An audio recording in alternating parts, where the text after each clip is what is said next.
Welcome everyone. Thank you so much for coming along to hear my talk, What's So Bad About Bread? I am Patricia Bowerman. I'm a mental wellness coach and I'm the health evolution advocate because I think we've been on sort of a health evolution for a while. I don't know if it's going in the right direction, but I think we're all attending this event because we're sort of like-minded. Hopefully today I'll connect some dots, but I'd like to introduce you to my grandmother. This is Nellie. She's riding side saddle in Montana in America just after the turn of the 20th century. She had the most marvelous life, and glyphosate wasn't even invented during her whole lifetime.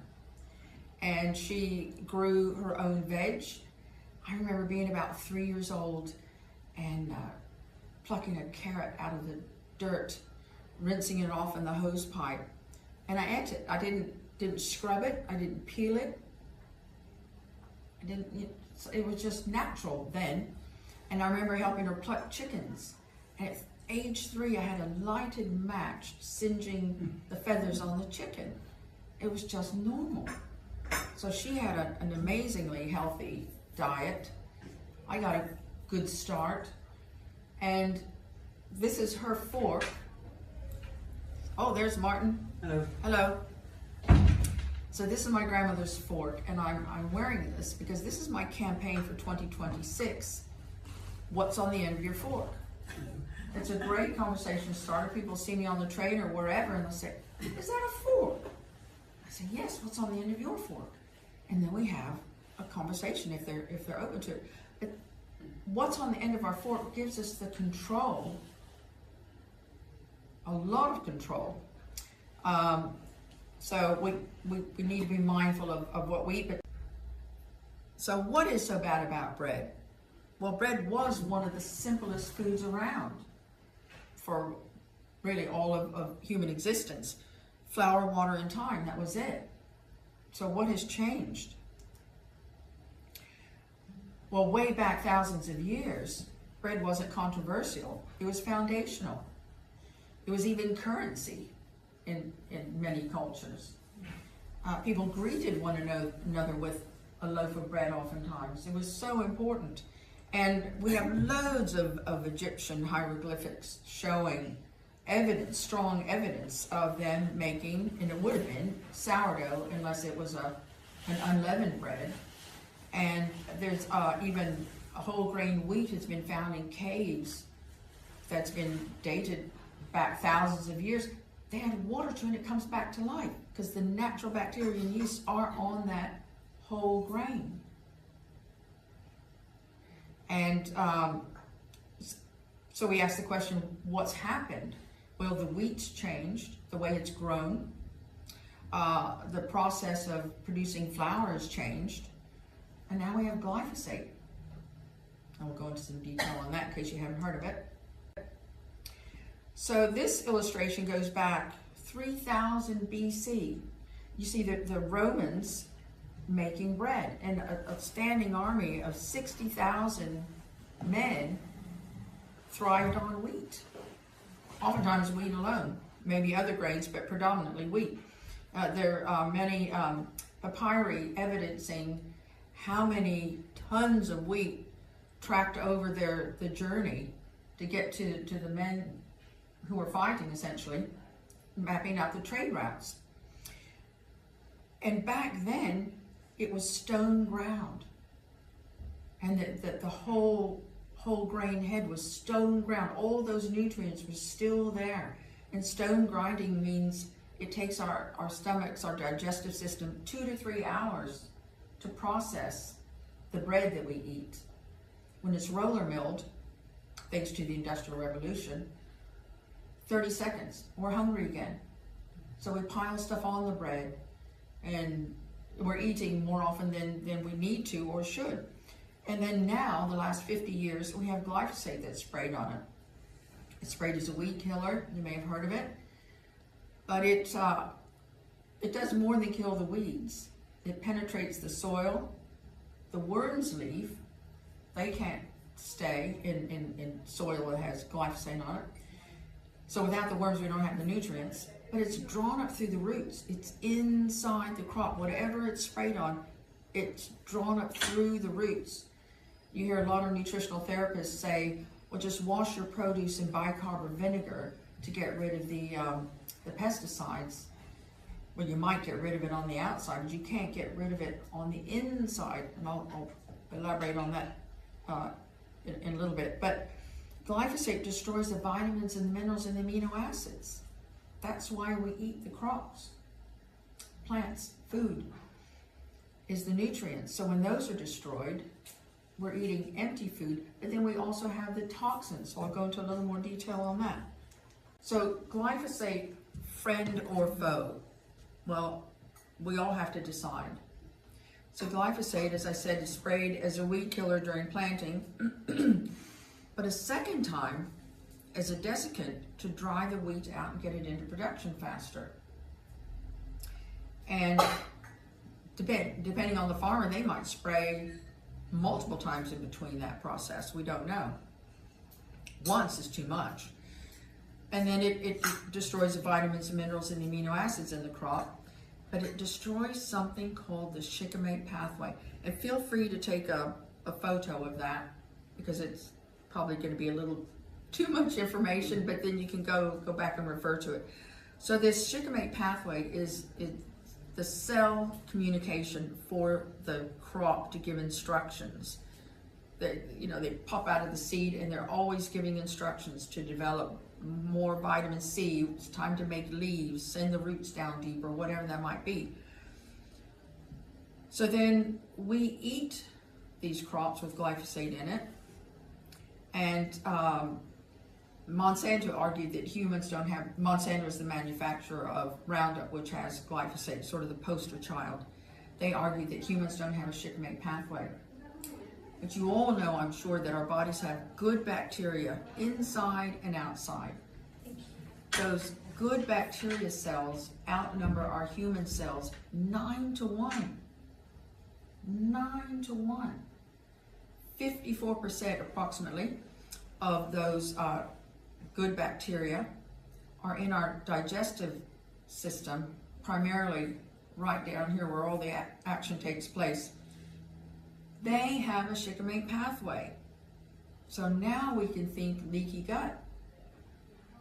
Glyphosate is more directly responsible for leaky gut than anything else. And until you address that, you can try whatever you want, and it's not going to address the root cause when the toxins keep coming in. And glyphosate also hijacks our innate internal immune system. Glyphosate hijacks our glycine molecule, and you probably haven't heard of that, but you maybe heard of glutathione. Most people heard, especially during the lockdown days, people were taking glutathione to help fight the virus, which is good, but that's a supplement, different from the glutathione. Are you talking about white bread or brown bread?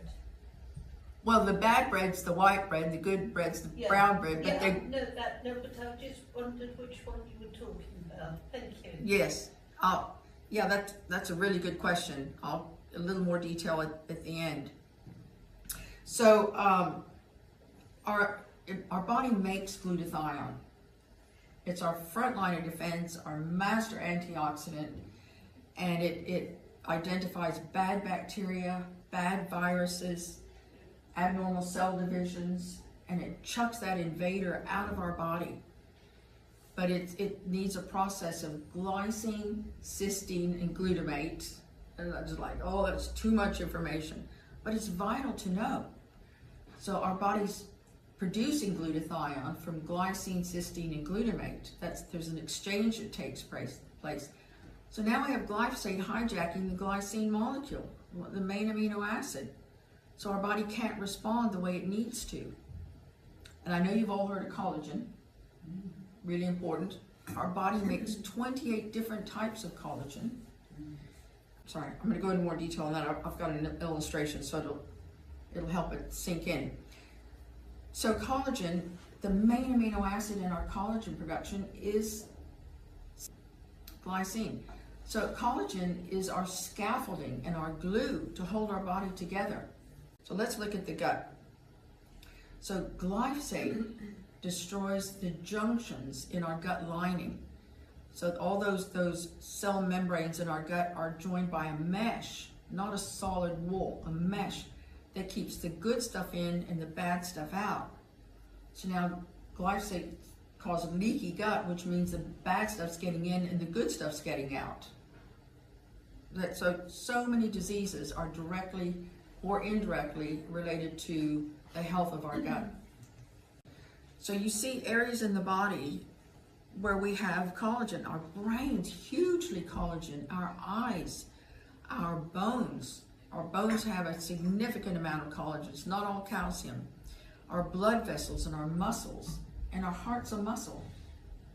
How many people do you know who have bad knees or they've had knee replacement? My best friend's sister just had her knees replaced last week. Tell by the pain. Yes, well, and it used to be, oh, if you have painful joints, you have arthritis. You don't hear that so much anymore. But when you have bone on bone, that means the collagen in the cartilage is depleted. So we boost it with a collagen activation and see it plump back up, and the pain goes away. It's just so simple, but it's just gotten way too complicated because of glyphosate destroying bits that shouldn't be wearing out so soon. Well, that's interesting. Thank you. This happened 6 years ago. What, your knees? Oh, right. I was very overweight and this leg was taken away. I won't go into details, but I just want to know an answer. You'll give me Well, answer, we'll talk after, which the yes. beacon never gave me. Beacon is our local doctor's surgery where they just pump you with drugs. Oh, doctor. But when I say things, it's because doctors have told me, the backhanders they get in this country, they didn't. I've been here 30 years, and they didn't when I first moved over and raised my daughter. It's just like across the pond now. They don't make money off natural protocols. They don't. Could I ask a question about the collagen? Is there a natural way of increasing your intake Yes. of foods that would help? Well, collagen? some foods, but there's a natural collagen activator we can talk about that boosts the COL1A1 collagen gene in our body, the production of it. Is that a supplement? 10 different types. It's an activator, but it's not a drug, so it gets classified as a supplement. But it's an activator, so it's Awesome. yeah, it's great, Crazy great to stuff, do. great stuff. And we've got collagen all over our bodies. It's not just for our skin, for It's the all wrinkles. about wrinkles, is it, and getting thick hair, Yeah, you get that as a side effect. which is really great. Very, very great. Yeah. So our immune system, I touched on that. So glycine is 1/3 of our body's response to make glutathione, which is our master antioxidant. And it's so remarkable. It's our front line of defense, as I mentioned, but it's our cellular detox and repair. Everybody's detoxing now. You can over detox and not, disrupt the transit time of your food, so you don't have time to absorb the nutrients. We don't want to get everything out immediately. But with glutathione, as I said, it identifies those toxins and kicks them out. So it's constantly detoxing things that you're not even aware of. EMFs, heavy metals, graphene oxide. I mean, we're exposed to some 300,000 toxins now, which a couple of decades ago was about 80,000. It's pretty overwhelming. So it's constantly detoxing things that shouldn't be there, and then it goes back and repairs the damage. Nothing else is going back and repairing the damage. So if you've got an issue and your cells are replicating, they can only make a copy of what, if you've got bad knees, it's just going to keep making copies of that. So you need to start making copies of healthy cells. Oh, God, someone else. Good. I thought they were going to evict me. No. Does your body replace collagen? Well, it does, but it starts to slow down from when we reach our 20s. Really, 20? I mean, it's a little tiny. But when we start to see the wrinkles appear sort of in our early 30s. Yeah, we do. Are there any foods with collagen in? There are, like, bone broth is a good one, very popular one, but of course it needs to be from cows that are grazing and not consuming Be vegetarian. great. Well, vegetarians can consume glyphosate too. I mean, So why, when you taught about this, because it's an important part of you growing up? I don't know, it's a good question. If you find the answer, let me know. I think pharma has something to do with it. I think pharmaceutical Really? companies have something to do with that. Do you know, when I grew up, my mum would get the, you know, you eat the chicken, and this is what I do. So she steams the chicken down after we've stripped it.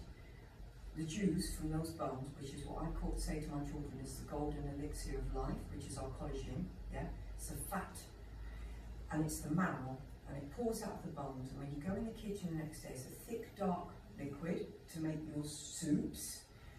Beautiful. And it's On like top- a gel. Yeah, Jelly. it's the Yeah. jelly. Yeah. And on top is a lid of the fat. And I say to the children, put that on your toast. You put your finger in that, you eat it. And I said, you start the day, it's pure protein.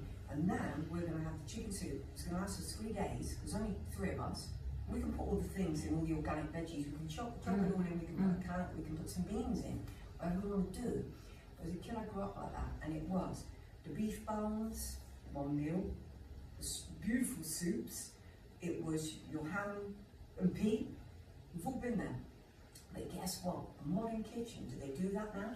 Do they hell? They wouldn't I cook a chicken no. from scratch anyway. No, I do that my chicken bones. Yes. My mum showed me. My butcher told me to but do no that. supermarket can you go. You can't get giblets in a chicken now. No, they take money. And you go to the poor little butcher and he says, oh, I'm really sorry, my lovely, but the giblets were removed before I get them. And he's struggling to find you bones. And that's our local butcher. He's struggling. That is being chucked. It's being thrown away. Or it's being smashed up and just chucked in animal Pet food foods, and stuff, pet yeah. foods, and into vegetarian animals that shouldn't be eating animal. We've had this problem, it's made our animals ill. But good for you talking to your butcher. We need to do that. They only sell Please bring what it. we buy, so if we don't buy what we don't want and tell them what we do want, And on the bones, they'll get it in little by little, grass fed. and it's going to maybe cost a little more. But if more of us do it, it's going to bring the price down. Totally, A very good butcher across the road. Is It's there? good. He's a proper Yes, he butcher. is good. I might go see him before I leave. Just Got over it, there. so- Just Very saying. pleasant. Yeah, nice guy, he'll get it for you. I talked to the produce guy at my local Tesco, Yeah. and he's on board with our That's thinking, good. but that's his job. But he points out to me even the dairy farms that put Bovar in their Oh, man. stuff. So he's knowledgeable. He tells me which ones are doing that, and Which ones are better not Yeah, doing it, yeah. don't want to do it. when Appeal was coming out, do you remember that Yeah. coating on produce? Yeah, I asked him about it, and the produce people get a data safety sheet right. on Appeal Yeah, saying do not get on your skin, Jesus, but we can eat it. Jesus, But we've pushed Gross. back. So it's like yeah, Tesco had 80 stores, test stores, right. and I don't think it's gonna fly. I'm gonna There's take more of us. It's hard work. It's hard It's work. crazy, it's crazy. So wash or avoid. Well, I hear way too many nutritional therapists, as I said, tell their clients to wash their produce in bicarb or vinegar. You might wash it off the outside, but I've interviewed Dr. Stephanie Senna, who wrote Toxic Legacy, really good read. It's not a page turner, a lot of genetic encoding and stuff. But she is the one who's saying that glyphosate hijacks our glycine molecule and just shows that chain reaction. And I end every interview by asking her, Stephanie, how can we get rid of this glyphosate on our food? I said, you can't wash it off. It's inside. It's already done the damage. It's already nutrient depleted and toxic heavy. Don't fall for that. You can't do it, and you can't cook it out. Now, so people get overwhelmed talking to somebody just on Wednesday. Oh, I'd have to change everything. Well, you don't have to change everything, and just start somewhere small. Some crops get sprayed more than others. And I mentioned wheat. Lentils get doused with glyphosate, and they're so teeny tiny, you might as well drink it. Buy them organic. Great source of protein and fiber. Chickpeas, we all love our hummus, We love it. but buy the organic version or get organic chickpeas and make your own. Yeah. And you can make your own. You can sprout to chickpeas first and get even more Yeah. enzyme activity. And don't buy, shouldn't say this to Mark now, I just bought some strawberries, but we don't like those little insect nibbles on our fruit. When I was a kid, we'd eat an apple and we take a bite and we'd look and make sure there wasn't a half a worm. We honestly did. And then you just, if there was, you just pulled the worm out, put it to the side, and ate the apple. Yeah. And if you got half a worm, then you spit it out. I mean, it was just. But now, no, we don't. It was me. That was the meat bit. Yeah. Now, a couple of years ago, apples got no fewer than 15 different pesticides sprayed on them in this country. Now it's 26. It's disgusting. It's going the wrong direction because they don't speak out. You It's do. true. We have to speak up and not buy it. Somebody asked me if you can taste glyphosate.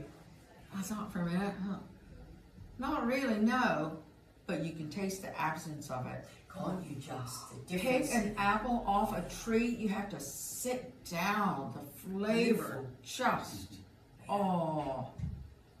And those little nibble bites, they're never on the inside. They're just, big deal. But anyway, and rapeseed. When did you see a bee in a rapeseed field? The cat got on it. No. And it's in everything. I was looking at a pot of olives. But why would you put rapeseed oil in a pot of olives? It just, So, I attended an event in Turin last September with Dr. Judy Mikovits, Professor Angus Dalgleish. I mean, phenomenal people. And they said we would all test positive for glyphosate in our urine. We want to keep it going through, in and out, until we can shut Monsanto down.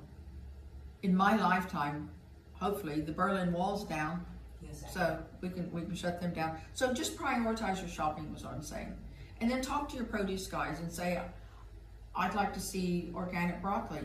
And I'm pleased when I'm in Tesco and there's all this toxic broccoli in one little box of organic broccoli, and they've got like maybe one left because people are buying that.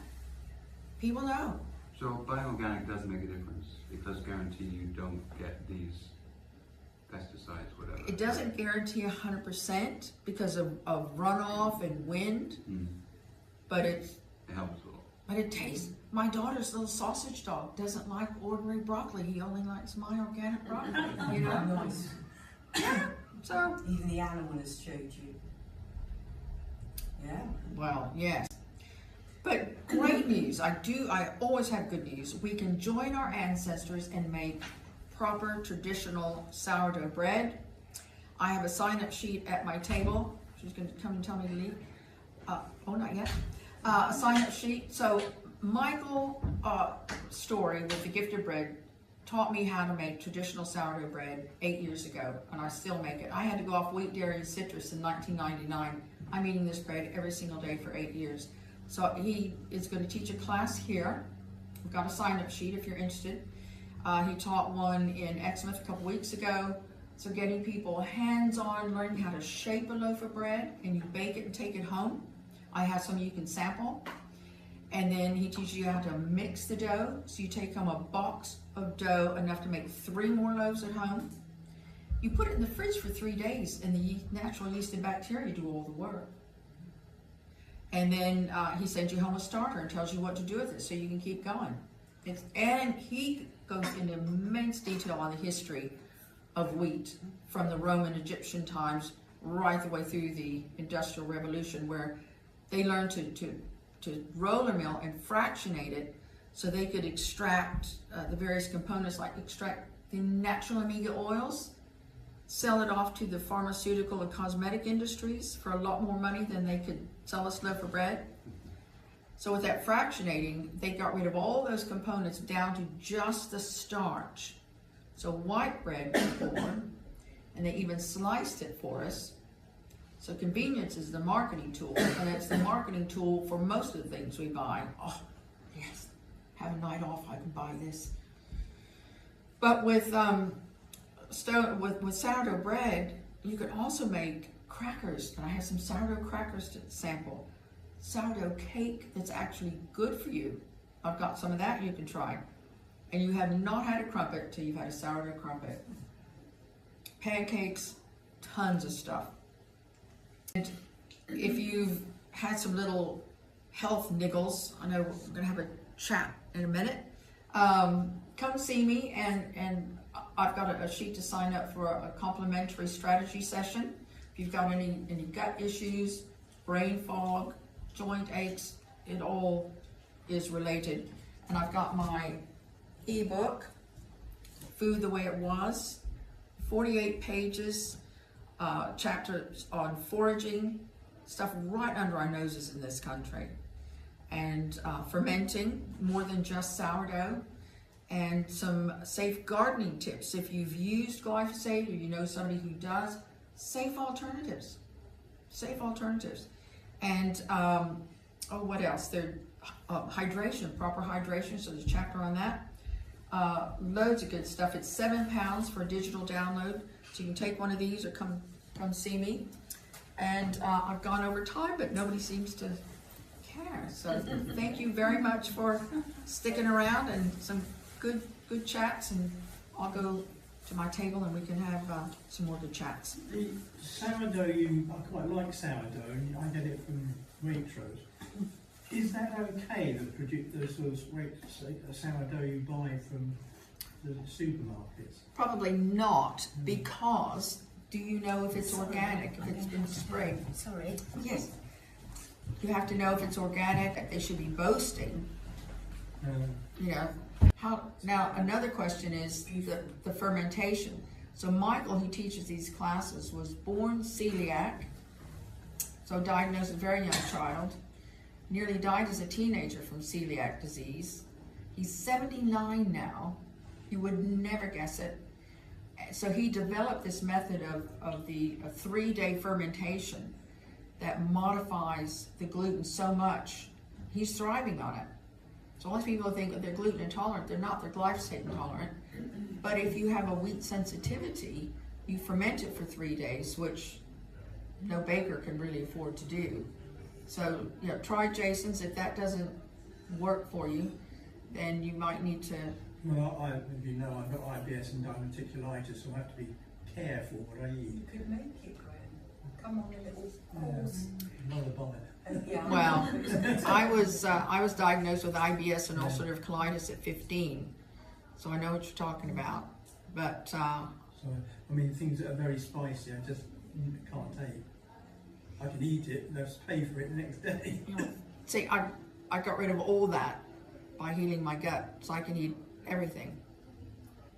Because it's a progressive degenerative issue. It's not very nice, and it controlled too much of my life. Yeah, your emotions, your mood, and anything you can do or not do. Well, yeah, and health level. So I'm 75, and don't even think about that stuff anymore.